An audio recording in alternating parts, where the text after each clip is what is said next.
some reason, I'm looking through the San Jose Mercury in the just random stuff section for sale. And I see world's first video game computer space. No price, just call. I'm like, wow, I'm pretty interested in this. So I called the guy. I said, so you got a computer space? Yeah. He goes, yeah. First game ever. Okay, great. What color is it? And he goes, well, what color do you want? I'm like, wow, this is getting very interesting, because who has a whole bunch of computer spaces and who would know that they came in all these different colors? He goes, I got a yellow, a solid blue, metal flake blue, and metal flake red. And he goes, a whole bunch of other games too. Okay, great. Want to come up and see them. These were in a Quonset hut on a sunflower seed farm off of Highway 80 in Dixon, California, halfway between, the Bay Area and Sacramento. And these things hadn't been moved in, probably since 1975. And so I got in touch with Nolan and showed him the pictures and scratched his head, and then like a light bulb went off in his head. He goes, these were Ted Dabney's. These were Ted Dabney's units. This was his route. When he left, he took a route that we had, and he goes, this yellow one's the first one. He goes, I know it. That yellow one is the very first one. I kept the first one, which is a beautiful yellow computer space, and I kept Pong number 46. And we got the rest of them running and working as good as we could. We got it all for $5,000.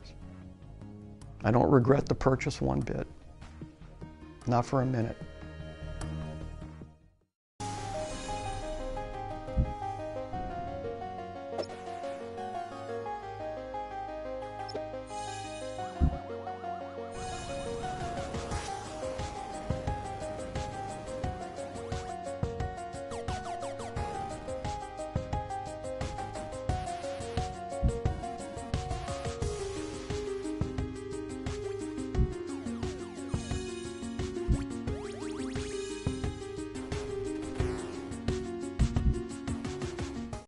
Well, I'd say 30 years to pretty much the present. The arcades have been relegated to the back rooms and the side streets, and generally been an unsavory type of place.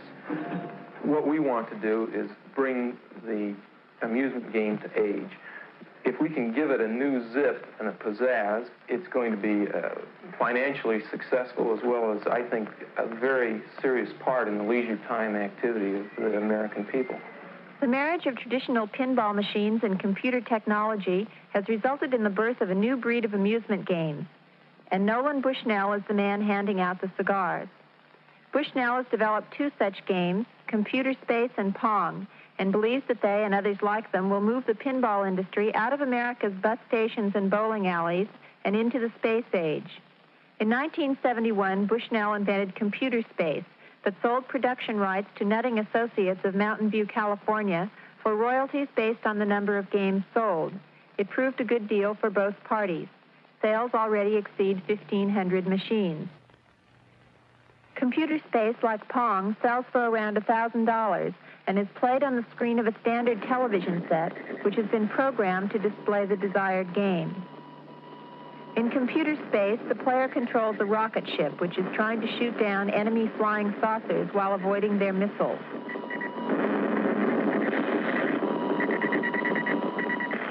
If the player scores more hits than the enemy saucers, he gets one free play. By the time Bushnell invented Pong in 1972, he was able to form his own company, Syzygy Corporation in Santa Clara, California, to produce the game. He has already sold over 1,000 machines and expects to sell 10,000 in the United States by the end of the year. Pong, as the name might indicate, is a game of video ping pong. The two players turn dials which control their electronic paddles and volley with an equally electronic ball. The first player to score 15 points wins. While Bushnell did design and program both his games, the technology he uses dates back to the late 1950s. Thanks to research by the Defense Department in the wake of Sputnik, Bushnell is now able to act out his dream of a nation inhabited by thousands of Pong and computer space games.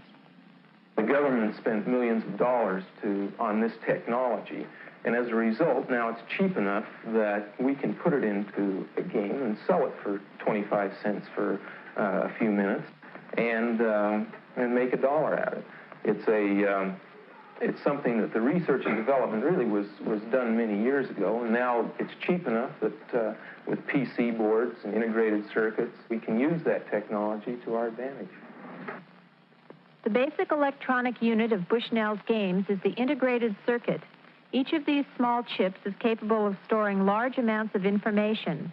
The program for a game is determined by specific combinations of these units to form a PC, or printed circuit board. The printed circuit board then tells the TV screen what to do. A single printed circuit board is all that is required to operate Pong, whereas 15 years ago it would have taken enough tubes and wiring to fill an average house. Bushnell first saw the commercial potential of video games in a game called Space War, which has been played at computer centers around the country for several years. We used to play Space War a lot at the AI project at Stanford, which is a big computer complex. And one day it just hit, this is a lot of fun. You ought to be able to package it and sell it for a price. And, one thing leads to another, and pretty soon, from doodling on a scratch pad, you're actually working out some basic block diagrams, and from there you think, boy, it's going to work.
You know what the Atari motto is? Innovative leisure, right?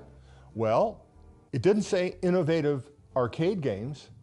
It didn't say innovative video games. It said innovative leisure. It was broad from day one.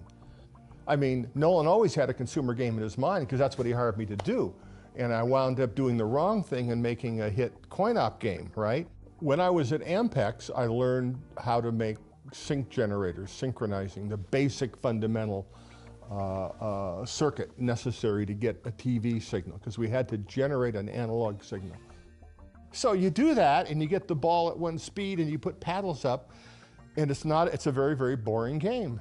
And so I added the speed up, and I added the angles off of that, just, you know, to make it playable, interesting. And so it started getting a little interesting. That's cute. And Nolan said, well, it's got to have score. We had a pretty good game, and hey, great. So what are you going to do for sound? I go, sound? I'm already over budget. What am I going to do? Nolan said, well, I want the sound of a roar of a crowd of thousands applauding your win. And Ted said, I want boos and hisses. And I'm thinking, how do I do that? Listen, I got video. I got the goddamn game up. Now you wanted me to do this. I'll be right back. So I pissed around for a day and poked around. Sounds had already existed in the vertical sync generator. Gated them out with the 555 timer. I love it. Years later, the sound is so well thought out, so appropriate. It was like, are you kidding me? It was just, you know, just thrown together in spite of what the boss said. And so that was how Pong came to be.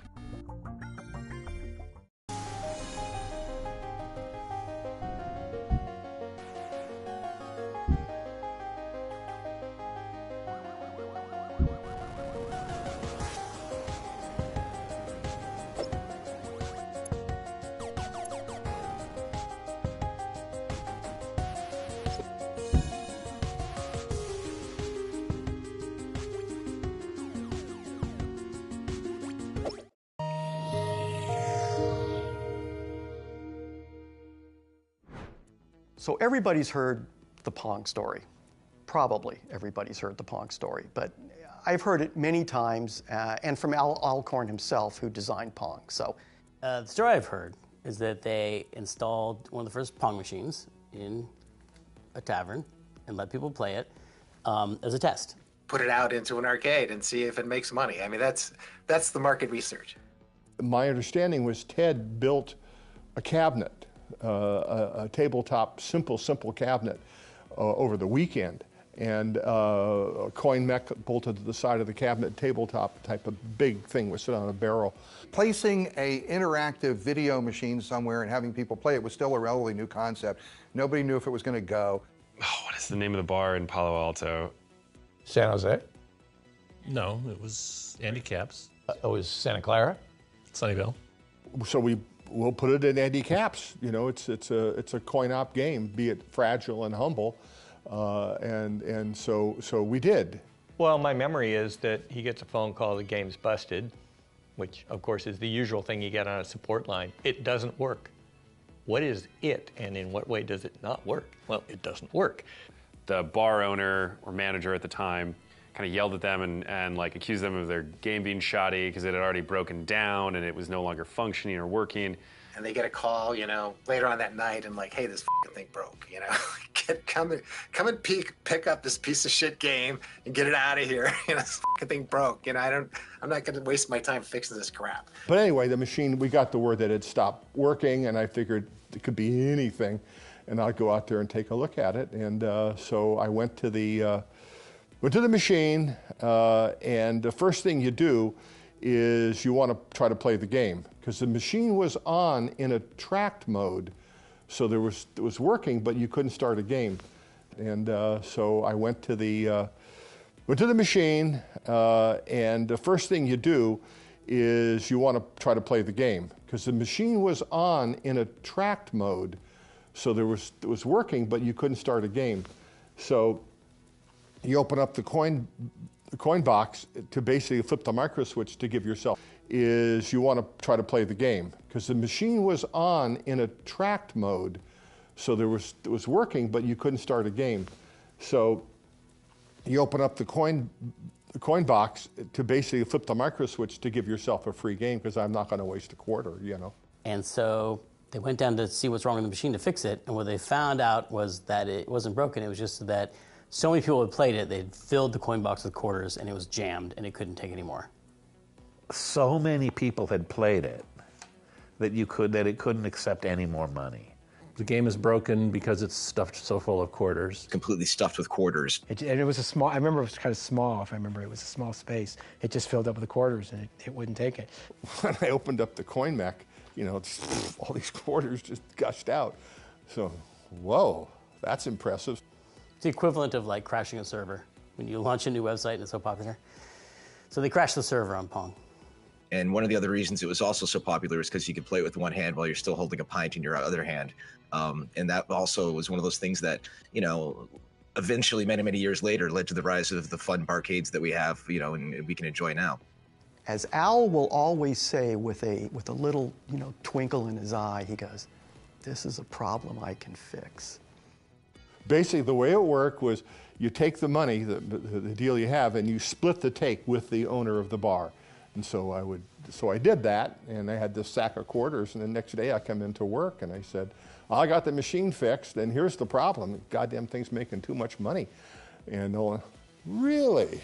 But it was one of those great moments where something that supposedly was failing was actually such a huge success that no one could recognize. It was truly the ugly duckling version of technology. Because remember, Nolan thought, he was like, this is just a placeholder until we get to design the really good game, because who's going to play this stupid shit-ass game? They went on to produce all of these classic, memorable arcade titles for years that allowed the company to survive and be so much more than a one-hit wonder. So that's my understanding of the history of Pong. It's a great story if it's true. When a story is good, you know there's some doubt about it. Like, oh, that's too good to be really true. It's probably a boring version of it that's actually true. You know, it sounds realistic to me. You know, I mean, I've kind of seen that happen in my own. And when you do get a really great game, the coins will just overflow, and you know, it's kind of a cool feeling. Anyway, that's how that all happened. Yeah. Anyway.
Ready.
Health.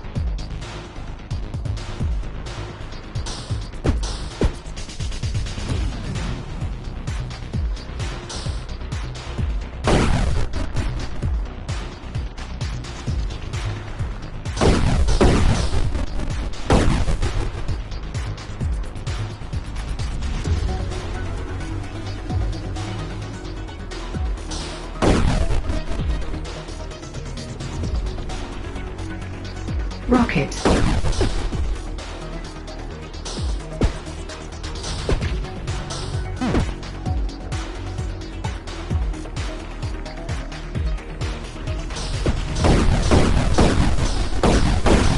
Range.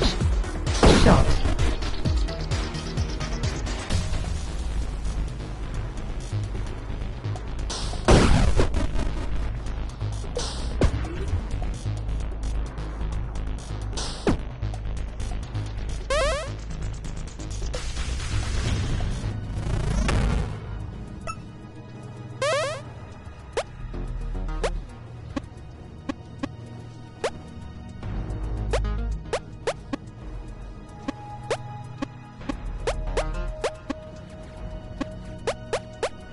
Ready.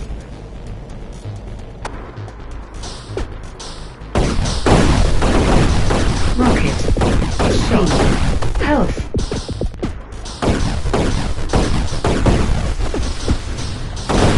Range.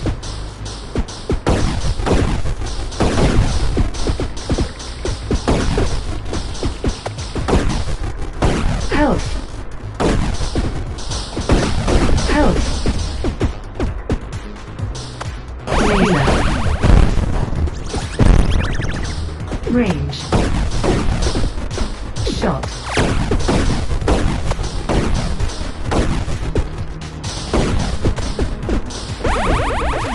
Shot. Shot. Rocket. Laser. Speed. Shot. Range. Speed. Range. Rocket. Shot. Shot. Rocket. Range. Rocket. Laser. Speed. Range.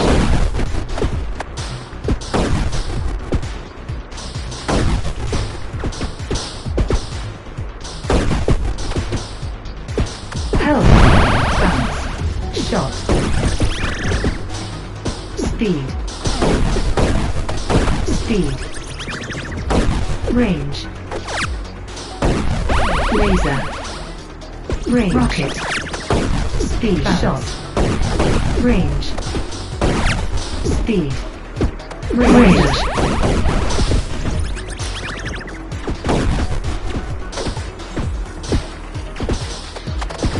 Range. Rocket. Shot. Shot. Shot. Shot. Range. Range. Speed. Speed. Shot. Laser. Bounce. Shot. Shot. Range. Shot. Speed. Shot. Range. Bounce. Rocket. Bounce. Speed. Shot. Range. Speed. Range. Range. Shot. Range. Speed. Speed. Shot. Rocket. Shot. Shot. Rocket. Range. Range. Laser. Range.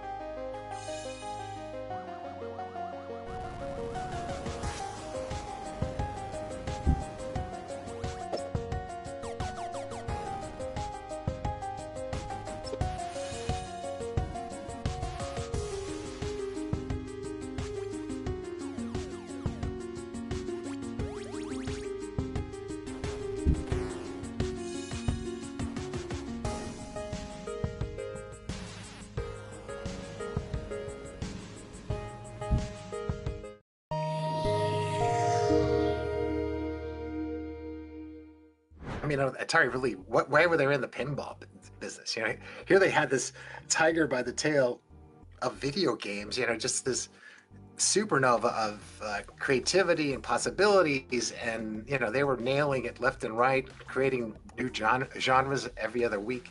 Why would you mess around with pinball? You could tell our games were just not working, you know, and due to reliability, poor engineering, you know, thermal issues, issues of the games just falling apart, poor hardware design. You know, I could see the right games were just not working, you know, and due to reliability, poor engineering, you know, thermal issues, issues of the games just falling apart, poor hardware design. You know, I could see the writing was on the wall that we were going to go down. I mean, the pinball division was just a massive disaster. I mean, it was, you know, it's kind of the, you know, kind of the hubris of, you know, I guess Silicon Valley, even in that era, you know, was like, oh, these morons in Chicago, they make these crappy old games, you know, like, you know, we're going to redesign everything. We're going to put the display down in the bottom. We're going to, you know, put the boards, you know, underneath the play field so all the crap falls in and shorts out the things. And I mean, it was really horrific design, and they caught on fire. And, the solenoids, they used this thing called rotary solenoids, which burned up and the screws fell out. And, you know, it was kind of a, you know, just a complete disaster as far as like design and also testing. And so there was a lot of games that caught on fire in the early days. So, but they made a lot of money when they were working. You know, I think the programming was awesome because I did it, you know.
You will hear stories of hot tubs in the lobby and drug use in the office, and I'm here to tell you that none of that happened in my department.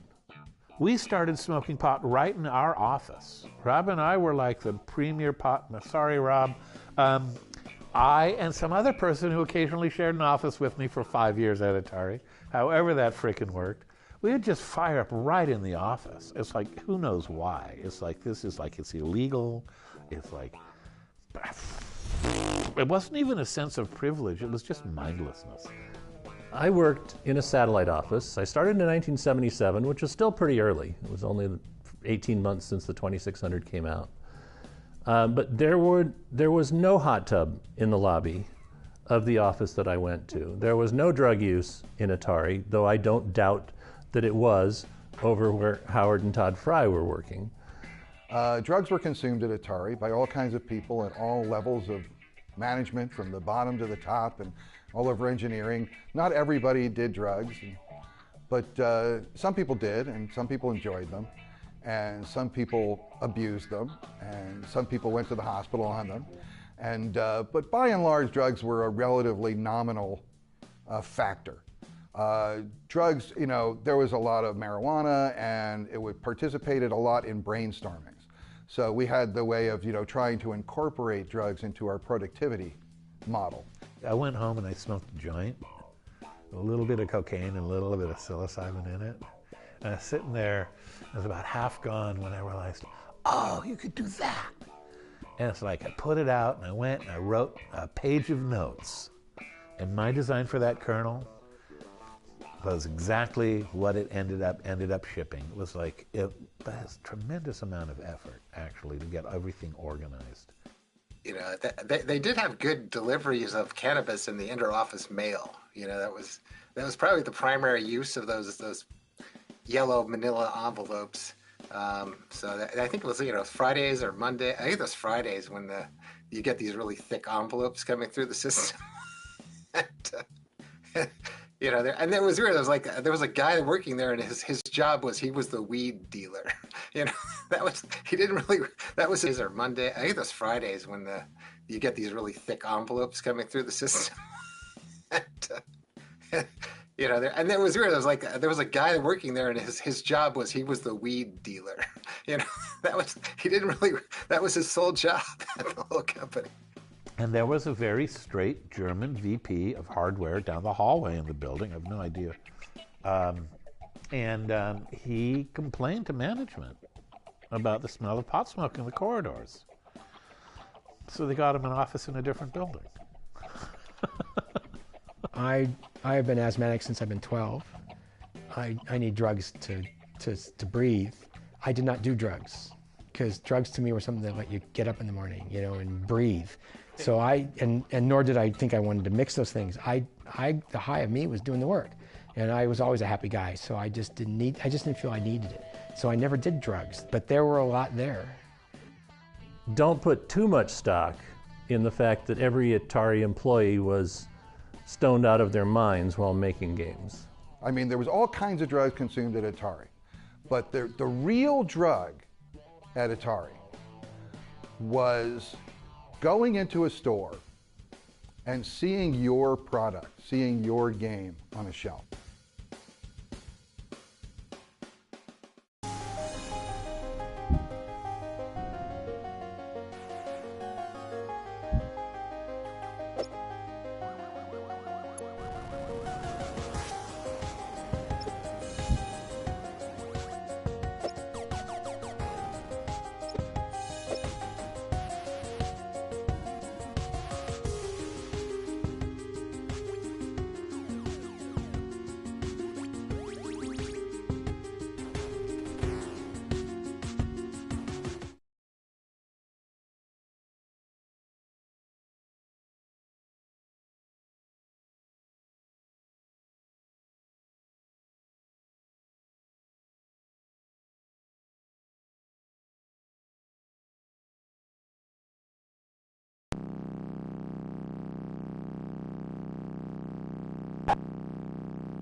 When was this?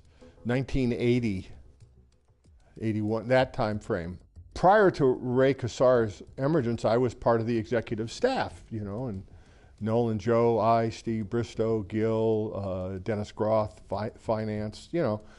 We were all friends and no politics and all that, and we all worked together and part of the team that set, it was great.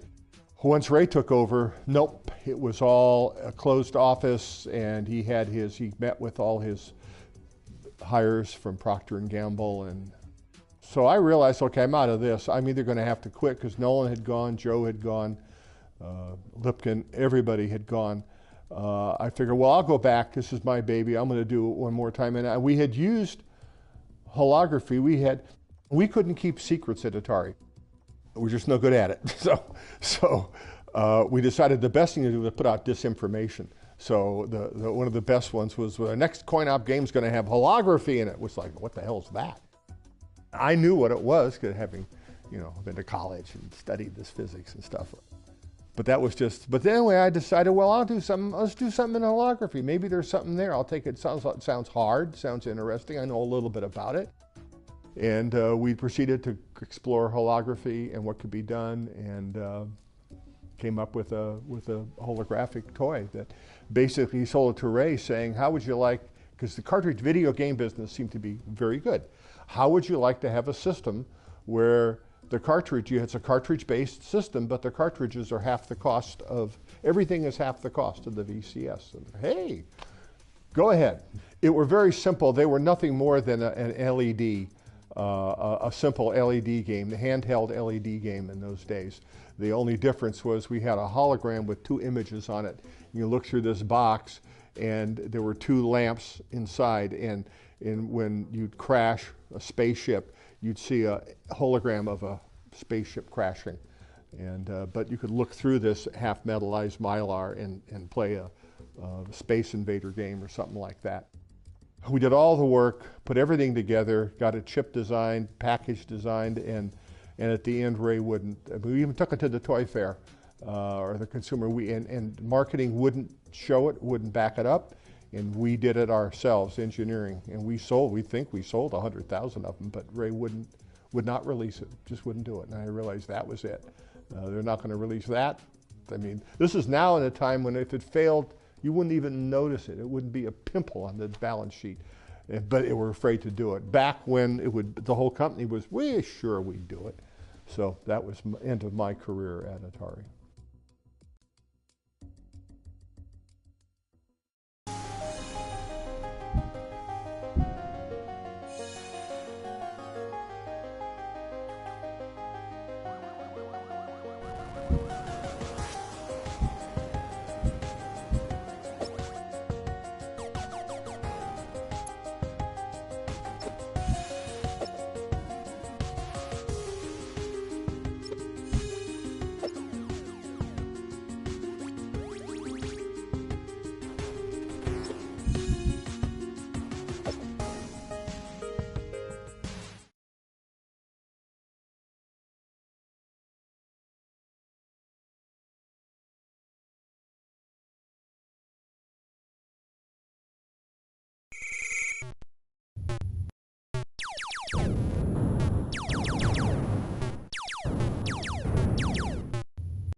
Shot.